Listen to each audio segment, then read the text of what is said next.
simple il est de Pastef. Il est un militant de Pastef. képp ñun loolu la ñu gëm. maanaam man damay bañ ay raccourcis entre yaa Ousmane Sonko bërki démb ne woon na du jël Karim tey yaa ils sont en intercoalition avec Wallu donc Ousmane Sonko non. d'ailleurs xam nga le plus important dans le discours et dans les faits mooy lan. mooy lii yëpp bi mu amee lan la jur ak naka la ko sénégalais apprécier. yow. au regard des élections parce que mooy baromètre bi gën a rëy bi ñu mën a nattee ki nga xamante ne moom mooy un homme politique. élection législative yi est-ce que yaakaar nga ne cette intercoalition sénégalais dañ ko épouser wala épouser wuñ ko nangu nañ ko wala nangu wuñ ko. d'après les résultats. sénégalais yi nangu nañ ko. kon détail bii ngay wax. et je l'appelle détail. c'est tellement minime. par rapport ak sénégalais yi li ñuy xaar ak li nga xamante ne yaakaar gi nga xam ne am nañ ko ci suñu offre politique. moo tax détail lay doon. et ces détails là est-ce que ñàkk ñu pexe rek. ces détails là. bu ñu ñàkkee pexe li ci kanam raw li bët mais ces détails là je pense que ça ne vaut pas grand chose. ñu ñu jëm assemblée nationale. ñu war a installer la 14e législature le 12 septembre. prochain.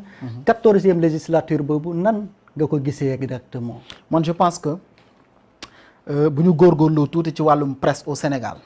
tuuti et ça. Gendex ñi nga xamante ne ñoom ñooy la presse de façon générale. je pense que war nañoo toog. yaakaar naa ci nga bokk jour boobu war nañoo toog. ñun ñëpp. daat ne il faudrait qu'on parle de l'histoire. parce que l'histoire est en train de s'écrire Mbissane. 1960. ba 2022. le Sénégal di soog a am une assemblée nationale boo xamante ne on peut dire qu'il y a une cohabitation. même bu dee du cohabitation. et quand je dis cohabitation. presque une cohabitation. oui, on peut le oui. dire. non mais lii c'est une victoire c'est extraordinaire en fait. et bi mu ne jusque là kenn xamul sax bureau yi naka lay demee. loolu. Mbissane ci li nga xamante ne moom mooy la deuxième institution du pays l'Assemblée nationale. dafa jaadu ci wàllum démocratie. dafa jaadu ci wàllum histoire politique gu Sénégal ñu toog ñun ñëpp. daal di taxaw seetlu nag. daat ne qu'est-ce qui s'est passé. ba ñi nga xam ne ñoo doon am 127 128 députés tey ils se sont retrouvés avec 82 disent-ils et l'autre bi nga xamante ne moo leen talonné am na 80 députés. ça c'est une question qu'il faudrait mettre sur la table et en discuter ba pare nag interroger les acteurs nous intéresser à la vie des acteurs. maanaam ñi nga xamante ne ñoo liggéey ci loolu ba mu toll fii. loolu bu ñu ko defee dinañu xam ne donc. le Sénégal est en train de changer. je pense que loolu lay mooy li ñu war a ñeme wax. le Sénégal est en train de changer mais sénégalais yi jox nañu signal bu fort à ce régime là. sénégalais yi jox nañu signal bu fort aux acteurs politiques. parce que les sénégalais veulent que l'image de cette institution là change. comme si dañ ne wax opposition bi hey vous l'opposition. vous le réclamiez. yéen ñu ko doon laaj. tenez là jox nañ leen ko. maintenant vous avez la possibilité de dire non. à l'Assemblée nationale moo tax le président Ousmane Sonko wax na ko. nee na cette assemblée nationale là bi ñu jëm. assemblée nationale bi dina neex de. parce que dossiers yi ñu fa war a mën a teg sur la table mooy dossiers yu am solo yoo xamante ne mën nañ ko yëkkati pour leeral la lanterne des Sénégalais. est-ce que yaakaar nga ne réew mi nii lay doxee nii la war a demee. exemple bu gën a simple laa lay jox. est-ce que yow yaakaar nga ne yow Sénégalais bi. mën nga dem tey jii nii. Maroc laa wax ma sax France dafa sori. marché ñu lancé li nga xamante ne mooy benn appel d'offre ci wàllum bâtiment wàllum suuf nga xëccoo ko ay marocains yow nga gañe ko yaakaar nga ko. c'est impossible est-ce que yëg nga ne tey jii ni président Ousmane wax na ko pompier bee nga xamante ne ay marocains lañ ko jox yaakaar nga ne tey jii nii loolu bu te prix bi ñu ko joxee képp kuy sénégalais nee na ci homme d'affaires yi mënoon na koo jënd yaakaar nga ne tey jii nii loolu yoon la ñu jaarale ko fi ñu ko jaarale te ñu wax ne la. loi bi li mu wax mooy waroo leen ko jox lu ëpp 50 ans ñoom ñu jox leen ko plus de 99 ans loolu nga foog ne tegu na ci yoon yooyu mooy liggéey bi ñuy xaar ci 14e législature bi. mais mooy liggéey bi ñuy xaar ci ñi nga xamante ni moom lañ fa les députés. et là alhamdulillah dans les jours à venir sûrement di ngeen ko yëg dinañ leen ci invité. les députés de l'intercoalition Yewwi Askan Wi seront en conclave. boo xamante ne dañuy waxtaan préparer leen information.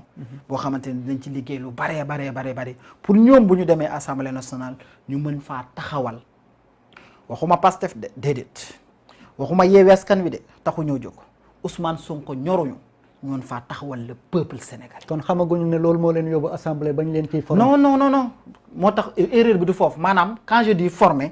technique laay wax formatage technique bu dëgër. nga dem assemblée nationale ku mësta dugg assemblée nationale dinañ la wax ne la kat lii moytu ko taxaweel ni doxeweel ni ba boo demee liggéey ba mën a mucc ayib mais ñoom tey jii nii man je ne suis pas député mais je suis convaincu ñoom xam gën a xam 1000 fois ñoom li leen di xaar à l'assemblée nationale. kan mooy seen candidat peut-être am ngeen ambition nekk ci perchoir bi présidence su assemblée nationale. waaw loolu nag quand même man fi mu ne nii wax dëgg neex yàlla mënaguma cee sori. parce que amaguma ci lu leer. je sais que c'est une cuisine interne nit ñaa nga cay waxtaan bu heure information boobu génn jotee. incha allah di ngeen ci jot. mais objectif la quand même. oui oui c'est un objectif.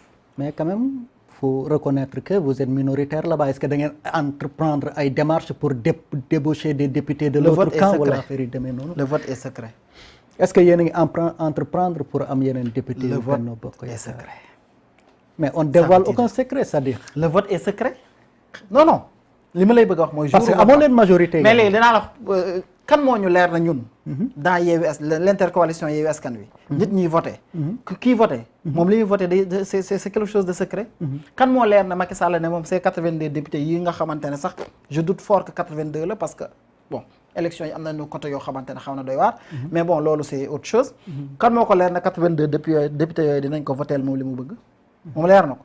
ah dajale na leen palais waxtaan ak ñoom peut-être. dajale palais bi tiitalu la. dajale palais bi tiitalu la. ah am na loo ci gis. mais dajale palais bi yow. Mbissane. fu toll ni palais de la République. la République. waaw. au lieu. de l'exercice de la fonction présidentielle. kenn du fa meeting politique. kenn du fa daje sa famille politique pour gérer des choses politiques de leur mouvance politique. ils avaient un siège. le palais est une institution ñoom ñoo fi nekk di wër di wax. naa ñu institution par-ci par-là. mais ils ne font que de la politique. et façon bi ñu koy defee moo ñaaw. Macky Sall quand il reçoit. ñi nga xamante ñoom ñooy waa Benno Bokk Yaakaar. wala ay députés il est le président de l'APR. le président de Benno Bokk Yaakaar. il ne les reçoit pas en tant que président de la République. recevoir des députés en tant que président de la République c'est recevoir tous les députés. loolu mooy dëgg te yàlla tax. bis bu leen bëggee recevoir. ne leen kenn terewu ko ne leen recevoir Mermoz.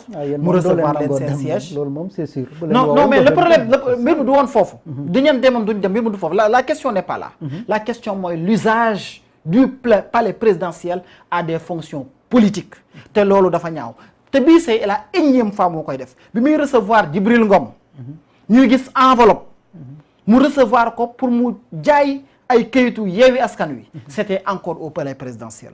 loolu laay wax ne c'est un homme politique Macky Sall. il a le droit de recevoir qui il veut bu ko neexee. waay bu mu ko defee palais. palais ñëpp a ko bokk ci gàttal. exactement.